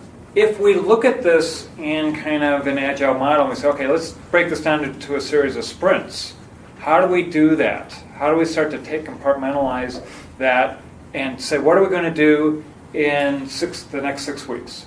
What would the next 6 weeks sprint look like? And one of the thoughts that Mark and I were talking about this, that we saw as a potential first step out of the gate here to really make sure that we're hitting some of these issues about identification of assets and coordination and inclusiveness and leveraging collective ownership, is that we are connected with a whole bunch of networks, business networks, educational networks, who have all, and that if we take all of our networks and we start articulating to them, this is what we are doing, this is where we're going, leveraging work that's already been done, surveys that have done in the past, and actually go out there and do a big collective listening beyond this room. That's whole statewide across everybody we can reach. And align people, begin to say, this is our aspiration. These are our aspirations. These are the way that we're going to, this is where we're going. Do you want to be a part of this? How can we be a part of this? Pulling those assets together. And to do that collective listening, bring that back into this room so that we are able to begin to tap a lot of resources and a lot of voices as to guide us in this process. So one possibility then is that we look to actually distill this down, put together a survey instrument, identify every single network that we can find that at all has anything that relate to that and push it out. And do a large statewide collective listening. So this is a strategy that I used when I was working with the Portland Development Commission for reimagining the economic development strategy for the software industry. And rather than getting a small group of people, of experts in the room, and coming up with a policy and delivering that policy to the industry, we said, what would happen if we actually went out into the industry and did a series of collective listenings and actually community sourced the strategy by listening and reflecting. It was a very powerful process. And within 6 months, we were able to flip the entire industry around. And I say that when we did a framework for K-12 science education, we actually took an early draft and gave it, it's not just a survey, we actually showed people what our thinking was and said, please comment on that for stakeholder input, ownership, and so on and so forth. The only problem that we had when we did this in your timeline of half a year is that people sometimes complained because we were pushing hard for a half a year, that they complained they didn't have enough time within their networks to discuss it sufficiently, to give us feedback, not just on their individual perspectives, but as a more collective perspective if they were a representative group. What are people's thoughts on that? Because this is what the council had originally talked about too. I mean, one, a recognition that we've got some input already. We have a lot of information from the STEM Summit that I can share around from last April. We have the task force report and the work that's been done there. So we have some, while also wanting to really have people own the input. So if we did a survey, what would we ask them? Do we want to start with something to iterate off of and respond to, or do we have some broader questions that we want to get input from? So I use that. So Mark? Yeah. Hi, this is Beth. We have been doing an out-of-school time survey since April. So we actually have identified over 90 out-of-school time sites, so including universities, programmatic pieces with over 500 sites. And I think between what Carla and Tom have and what we have, this is a 100-question survey. We actually have quite a lot of information, and we could be very strategic if we went out. The Girls Collaborative just received some funding, and we are going to take the collaborative process out to multiple regions across the state, so that might be of some kind of support. Great. That's fantastic. And this idea again, I agree with Beth. There's a lot of information we probably already have, and if you want to put a stage in where a draft strategic plan gets feedback, that's probably more valuable than we put out a draft, given the information we have, and have people directly respond to what our ideas are, rather than like a foundational kind of input. Especially the short, the 6 months timeline is pretty short, so we could really do some analysis of what we have, and then write a draft, and then take it out for feedback, where it really is inclusive in multiple sectors. So how is it that we can begin to gather together these assets? Can we? This is Tom. Can you hear me? Yeah, Tom. Yep. Okay, and what Beth was describing, what Martin, we actually did for that, the permanent ed piece that you were referring to and several people were referring to, we actually did exactly that, put out the draft, got feedback, and Beth alluded to that. And we do have all of the feedback still from and associated with that. So if that's helpful, we can get we still have it and can round that up again. It's all digital, so we can round it all up again and get, see where the issues or questions. And those were all teachers, right, Tom? Not necessarily. I don't remember. I'd have to go back and look at the data to see who all was there, but it wasn't all teachers. Okay, because there's 3 constituency groups that I don't think that we've that in my mind, I'm not sure how much information that we have from them yet. One was educators, specifically around STEM. 2 was communities of color, and 3, the students. So I'm not sure that we have garnered input from sufficiently from those 3.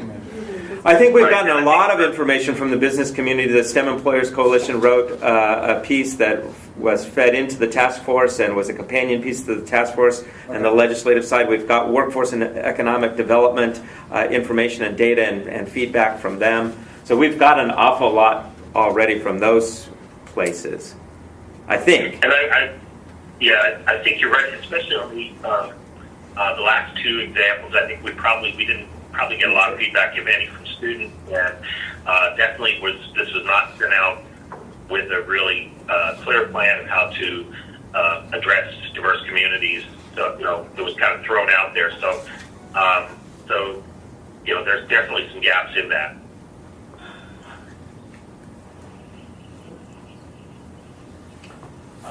I was going to ask him, who is carrying the message, though? Is this the message? The governor? I mean, and it seems like you get different levels of attention based on who's taking that out there. Are we taking this to individual groups ourselves? And then how are we going to wrap that all up? Going to bring it back around? Does it just come back to this group? And then do we disseminate it out from there? I'm just kind of still trying to get a picture of what we're ultimately producing here. Ultimately, the STEM Investment Council is working for the OEIB and the Chief Education Officer and the Governor. Being mindful that that is also means working for the legislature as well. So that's the context. We're not going to be using the governor's name to push things out on this one right now. But no, we can say it's coming from the STEM Council, yeah, for sure. And one of my issues is that we have to make sure that we not only collect information of need, but we also have to align around vision and goals. So our desire to listen is not only to say, is this necessary? Is the need there? Because I know there's been a tremendous amount of work being done. But we have to go forth and start be presenting visions and goals against those. And say, are these the goals that we are going to be achieving? Are we going to do this together? And to align, because that's when we're able to actually make this actionable. Where people say, yes, we're all aligned, those are the goals, and then identify who's going to take responsibility for different components to fulfill those goals in terms of the tactics. So I think that we have to recognize this listening exercise can work at different dimensions. So I would argue that we need to collect all the information we have, but I think we also need to go make sure that we are starting to take a way of being able to present out and say, is this really where we're going, and is this the way we want to be going, and how are we going to get there, and be able to untap resources that we didn't know existed. One note, thinking about the idea of clarity and communication. If we were to take all this information that we have, distill it into and analyze it, and then create a sort of timeline and constituencies that haven't been touched with the information, go directly to them for their input.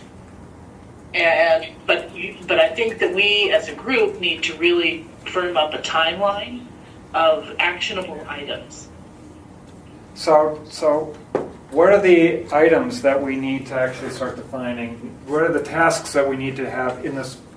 Is everybody okay with the idea of doing looking at this in 6 weeks? That's tangible, kind of sprint timeline. Before Christmas, what are we doing? Yeah. Yeah, right, okay. Hey, what the heck? So what are the things, what are the tasks that we need to accomplish in the next 6 weeks? So Beth, you were mentioning this kind of review of all of the resources that we have, the kind of an audit of existing data. Yes. Not just an audit, but audit and analysis. Analysis and dissemination amongst us. And then her comment about the constituencies that have been covered and those haven't, one of the things that worries me is we'll hit the same people when we go out there to get feedback and we're going to miss huge Where are our chunks. blind spots? Right, exactly. Yeah, we need to know where our blind spots are. So in other words, the voices that have not been heard. Yeah, identifying that. So it's identification. Voices, but also what data is missing. Yeah, from that. Yeah. Because we have workforce, we have OUS Community College, K-12 data. We have those. Even within those sets, what information do you need? Yeah. Okay.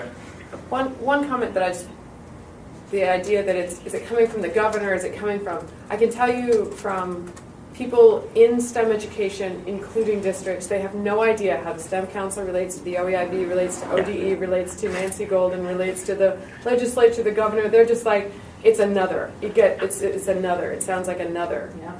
And so, even like your explanation of that, I was like, and this is why, and they just go, ooh, and you can just see the glaze, and they're like, I'm just not going to get it. It's just another group. And so that's why the messaging does need to be clear. And if that means we have, support from X, Y, and Z, or something to help people navigate that, because otherwise, And not just what it is, but why it's Ends up important in to a them. recycling. And so many educators don't even know that the STEM hubs exist. Yep. I mean, there's a sort of a plethora of lack of knowledge. Right. Sure, and that's, I think we need to operate with a recognition of that understanding out in that field is very limited. I mean, that's going to form the basis of our communications and advocacy work as well. So given what we do know, and given the fact that we have credibility within our networks here, that people who know us know of our work, that is a starting point. And we can personalize it in that way. I'm part of a committee to create a strategic plan for the state. We need your voice. My administrator, the eyes glaze over when another initiative or another opportunity drops in on his desk. And even from me, when I walk in with so enthusiastic about something, he's like, oh, you know what, I've got 500 emails, I can't do this, I got Common Core, I got testing, I got parents. But if we message to him that we can help you do your job better, then he sits down and relaxes, and We want to he increase listens. your graduation rates. Exactly. So it is messaging, but not a hammer. And Oregon works that way a lot of times. When the evaluation framework, it was a framework, not a complete. You do it this way. It was an opportunity to build a good system within a framework. So that is a great model, and we will get the administrators, and the administrators are where our traction is. Ultimately, we do the vision, we do the policy, we create the papers, we do all this. That's important. But the traction really happens at the building administrative level, and we come in with a message that says we can help you. Yeah. And that's how we're going to affect change. Yeah. So we have 10 minutes left. We have 6 weeks. What are we going to accomplish? I'd heard that we're going to, Thompson and me perhaps, create a draft vision statement around this work and values and principles of this process and get that out as soon as possible. Me is going to get information, the STEM Leadership Summit information out to you all. Tom Thompson is getting out the data around the Department of Education draft. Tom, did you get that?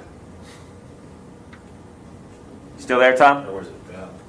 And Beth is going to get the out-of-school data ASAP. Okay. Is that a check? Is that a check, Tom? That's the stuff that just getting together the material, the feedback we got, what I talked about that we have. Yeah. Yep. Yeah. Can you do that? Yeah. Okay. And Beth, Actually, just if Joe, is that something that we can that Joe can work with me on a little bit when she's in? Yes. she says yes. She'd be happy to. And a sense of who provided that. So not just the feedback itself, but who contributed. And If someone Yeah, we has, have to spreadsheet all of that, so. if someone has deep knowledge of the documents, some kind of a, this is the Yeah. short version of what's in it versus Yep. filling all of our inboxes with Yep. 2,000 pages of stuff we need Right. to read and synthesize individually, I would love Okay, Yep. this short. this brings us also to how are we going to work together? We've got a lot of work and we're going to move fast. And so one of the things that Mark and I are working on right now is to create a collaborative platform for us to be able to manage our communication. So we've got a couple of ideas how we're going to do that. We're going to be, within the next week, coming back with recommendations so that we have an environment that we can go and work in that meets all of our requirements for public access, but also allows us to be agile and move fast. It has to be a public platform, so invitation-only platforms will not work for us. Oh, like Basecamp Under- or something? So, Yeah, so, Basecamp so will- normally can't we work. use Basecamp, but we can't do that here. It has to be publicly visible for public meeting laws. So I can That's bring what a piece official of data subcommittee- regarding the state of technology, computer science, and engineering education in Oregon right now. We've done a Excellent. massive survey Good. of what's happening in the schools, and that's recent. And Tom has helped us with that. Okay. And we're trying to stay on top of it so we know who to, provide staff development to and market to. So I can.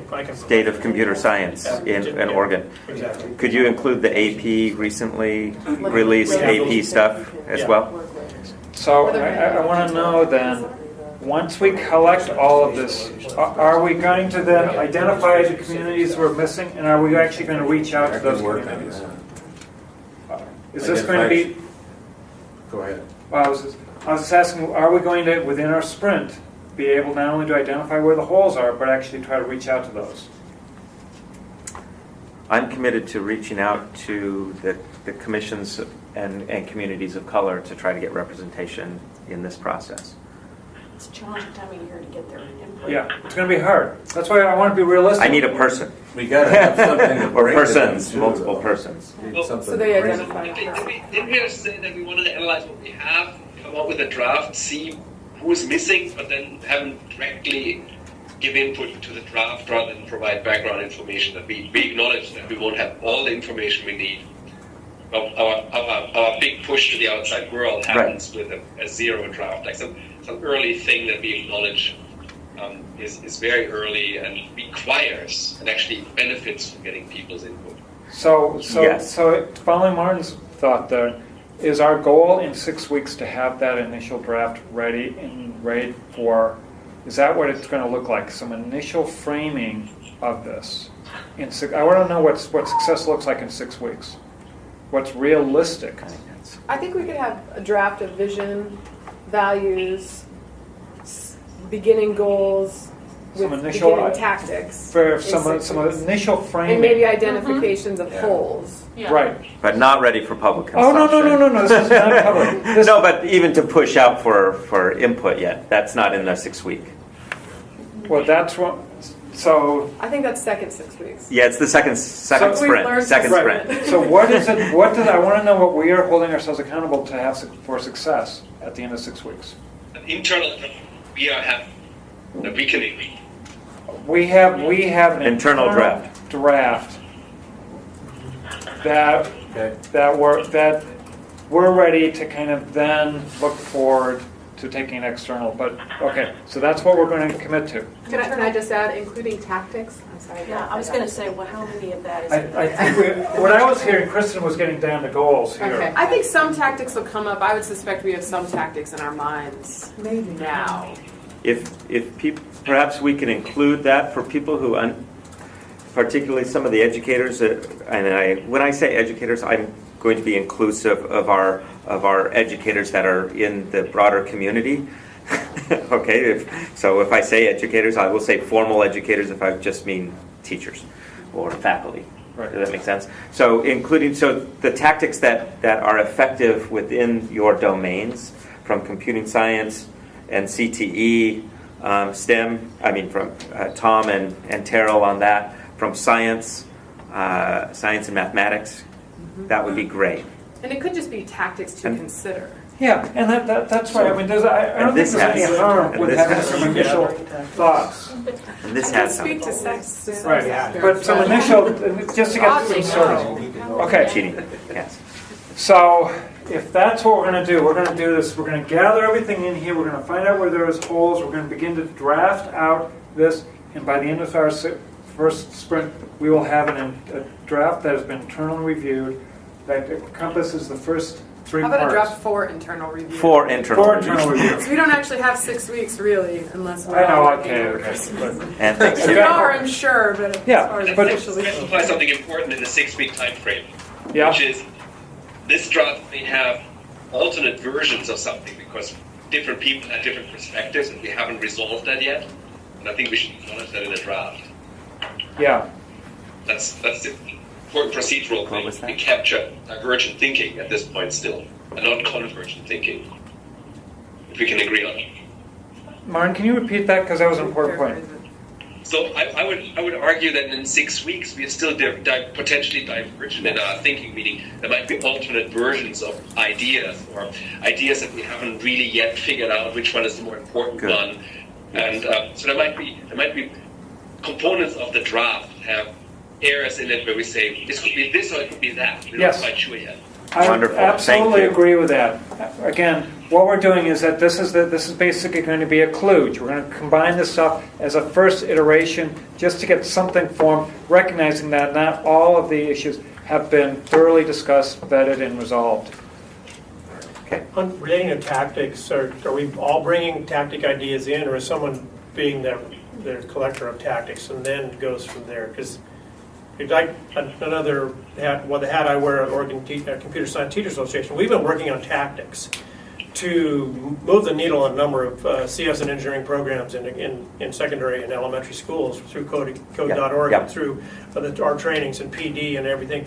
We have a whole strategy that I can bring to the table, and that's kind of a turnkey to a certain degree, because some of that, we've done a lot of work on that already.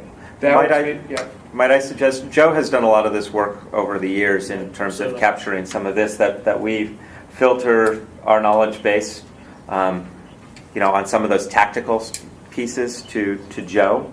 And that includes, certainly from the developmental math and community college work would be fantastic as well. We're going to need to go to public comment as well. We have one person on the line for public comment, but do we want to wrap this first? Are we good with this, Bandit? What Thompson and I will do is get the to-do list out from this, and I'll try to do that by Friday. Good. Okay. And Mark and Joe, I sent you some documents and some thoughts on the initial conversation. Thank In your you. inbox. Thank you, Beth. Okay, can I open it up now for public comment? Yeah, Ken Fisher, are you on the line still? Or here? Is that his question? On the note there? No. You were muted? Ken, are you muted? We're not hearing you. Jenna, you only have Tom, Beth, Martin, and Seth listed online. Yeah, Tom, that's the internal WebEx. We also have a public phone line here. Okay, sorry. Yeah, no worries. We have too many phone lines. Okay. Hearing none. Good to wrap, and we'll be out in communication by the end of the week. Hey, thank you very much. This was Awesome, thank you. Any feedback? Was this a good start? Yeah. Going in the right direction? Are we on the right way? For future meetings, will we get a week's notice, or will we Yeah, get more? we're going to get more. We should set let's set the next meeting before can we do that? Or should we do that offline? Okay, how far out are we doing All that? the meetings at this point, because that's what we learned at the academies. You have to schedule the meetings way in advance. Yes. And use the meetings that we schedule as guideposts for the speed with which we work. What frequency do we want those? Do we want those in 2 week, 3 week, 4 week, or 6 week chunks? Well, in order to get there in 6 weeks, what do we have to do in between to get there in 6 weeks? I think what six. I think If you make it too short, no work has been done in between to discuss anything about. Yeah, I think 4 is probably good, because you really only have 5 months. Yeah. you have to get to a sort of finalish document by April or May. It's going to have to push hard. So 3 weeks or 4 weeks? 4. The week of the 15th is better for me. Okay, The week of December 15th, we'll look at our next meeting. cool. And Okay. set it now for the entire period. So Yeah, for- we'll do it. We'll set up monthly meetings from here on in. Are we all good with that? We already have the Yeah. 17th. Okay. Yeah, Cool. and we'll talk to the rest of the STEM Council on how that's impacting the STEM Council meetings. Yeah. I'll have a limit on the amount of meetings I can do. Yeah, maybe Just sanity-wise, not maybe that's time-wise. just a check-in. Okay, thank you.